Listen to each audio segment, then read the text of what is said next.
I want to ask you a very simple question, one that most people have never asked themselves in their entire lives. If you had to evacuate the city you live in right now, which route would you take? Chances are one road came to mind immediately, probably the main street or the highway you use every single day. And that is exactly why, in a real crisis, the vast majority of people who take that road will either sit trapped in traffic for hours, run out of fuel, or, in the worst scenario, never move at all because, in a crisis, everyone thinks the same thing. Everyone goes the same way, and that road turns into a useless concrete wall within minutes. This video was not made for people who think there is only one way out of a city. It was made for people who plan 3 separate routes in advance, test each one, and mentally rehearse this scenario multiple times before any crisis ever begins. Because an escape plan is not written during a crisis, it is put on paper and drilled months before one. Now here's something I want you to pay attention to. By the end of this video, I will walk you through 3 different route types, explain why each one works, and tell you which conditions call for which route. But before any of that means anything to you, I need to address the 3 deadly mistakes most people make in evacuation planning. Because without understanding those mistakes,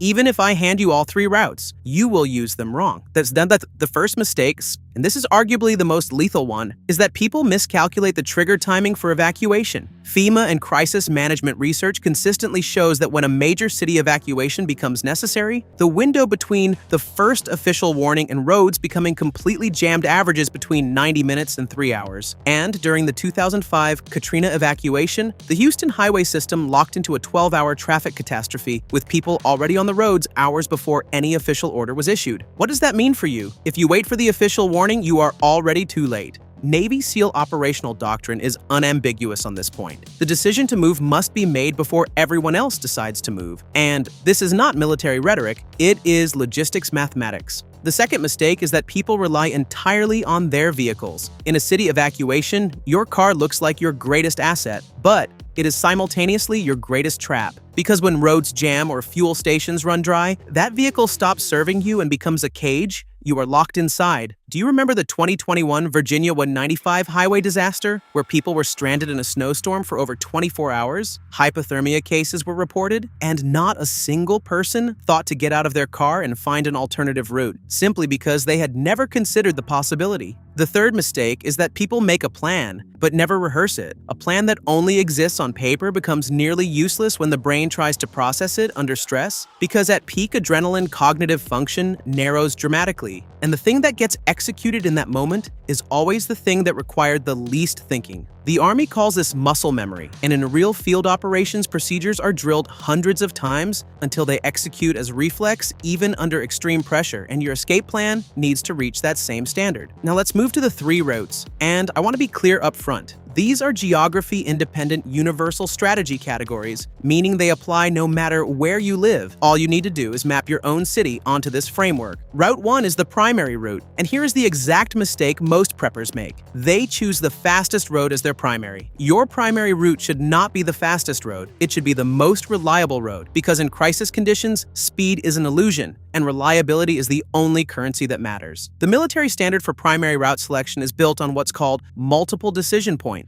Along your route, you must have at least 3 separate locations where you can switch to a different direction, so that when one point closes, you systematically shift to the next alternative. When determining this route, the variables to consider are as follows. Minimize bridge crossings because bridges are the first structures closed in a crisis. Avoid tunnel passages because being trapped inside a tunnel is among the most dangerous scenarios you can face. Stay away from major highways because those are the first roads to jam in any evacuation. And mark at least 2 alternative fuel station points along your route because stations become primary targets in a crisis and can run out within the first hours. Once you have identified your primary route, physically drive it at least twice on different days and at different times of day, and observe with your own eyes how far it stays from daily traffic patterns and where potential choke points could form. Route 2 is the secondary backup route, and this is a category most people have never seriously thought about. Small city roads and side streets. And here's where most people make the same error, which is thinking of the secondary route as simply another main street, when in reality a genuinely functional secondary route must cover a completely independent geographic corridor from your primary, meaning it must not share the same bridge, the same junction, or even the same general area. This is where the value of old printed maps becomes critical.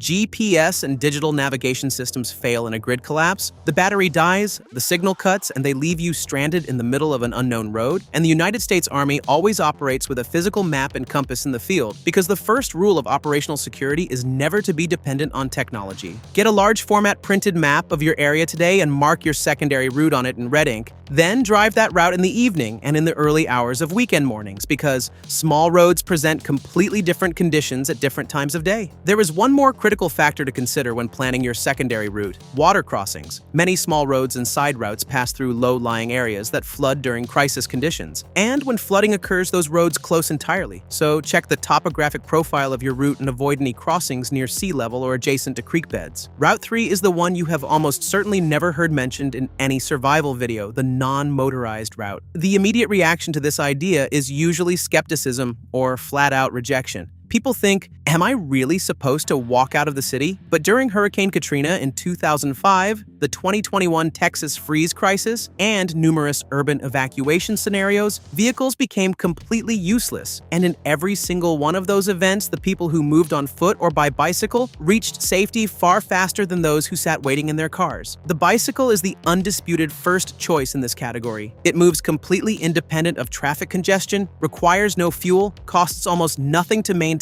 and if you keep yourself in basic physical condition, you can easily sustain an average of 15 to 20 kilometers per hour. A cyclist at average fitness can cover 30 kilometers in 2 hours, while the same distance in a gridlocked car can take 8 to 12 hours. Now, when it comes to what you carry on this route, I want to reference Navy SEAL emergency pack standards because those standards represent knowledge distilled from hundreds of real field operations, and the fatal mistake most preppers make with their bug-out bag is packing it too heavy. Army field doctrine states that a pack must not exceed 25% of the carrier's body weight, and operational mobility begins to drop dramatically above that threshold. For a 65-kilogram person, that means a maximum of 16 kilograms, and most people's ready bag has already blown past that limit. The contents of a genuinely life-saving 72-hour pack should be structured as follows. Water and filtration is priority 1, and a life straw type filter runs about $20, weighs under 500 grams, and lets you safely drink from any water source in an emergency. Calorie-dense compact food is priority 2, and nut butter. Energy bars and high-calorie compact foods are the most efficient options here because they deliver maximum calories at minimum weight. A Mylar blanket is priority 3, and this product, which costs $2 to $3, reflects back 90% of your body heat and weighs almost nothing. A first aid kit is priority 4 and must include compression bandages, antiseptic, and at least a 7-day supply of any chronic medications you take. A handheld radio and a physical map are priority 5 because when the grid goes down, your phone becomes useless and a map-compass combination never runs out of battery. At this point,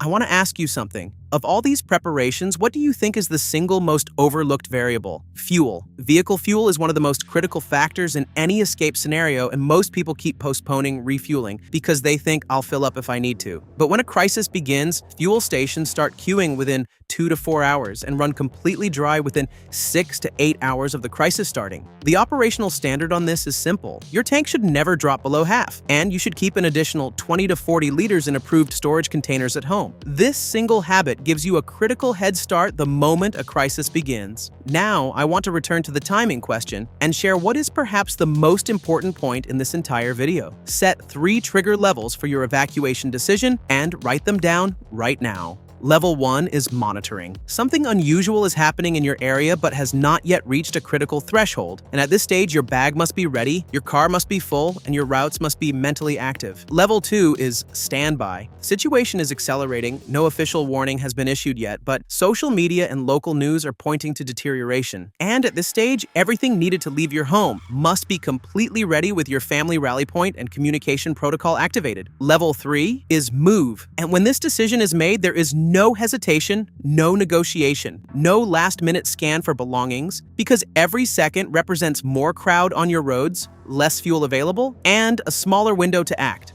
On the subject of night movement, there is a critical tactical advantage that most preppers are completely unaware of. Moving in the dark provides a significant edge in most crisis scenarios because the vast majority of the population moves in daylight hours, traffic peaks in the morning and afternoon, and roads empty dramatically at night. During the Katrina evacuation, contraflow traffic management was attempted to increase highway capacity but proved insufficient, while those who moved at night faced dramatically less resistance. Evaluate your routes and your topography with this advantage in mind. Finally, we arrive at the least glamorous but most critical component of any escape plan: rally points and communication protocol. In a crisis, your family members may be in completely different locations, at work, at school, at a store, and when the grid collapses, the cell network overloads and becomes practically unusable within hours. Designating a rally point is a mandatory protocol in U.S. Army field operations, and civilian crisis planning must meet the same standard. Set a primary in-city rally point, set a secondary out-of-city rally point, and share a written time protocol for when to meet at each point with every member of your family. For communication, handheld radios are far more reliable than cell phones in a crisis because they operate independently of any network, and basic models in the $35 to $60 range handle this need completely. Now, as I wrap up this video, I want one concrete action from you. And this is something that can be done within this week. Take a piece of paper, divide it into 3 columns, label them primary route, secondary route, and non-motorized route, and under each one write 3 things: the start and end point of the route, the potential choke points along it, and the alternative movement option if that choke point closes.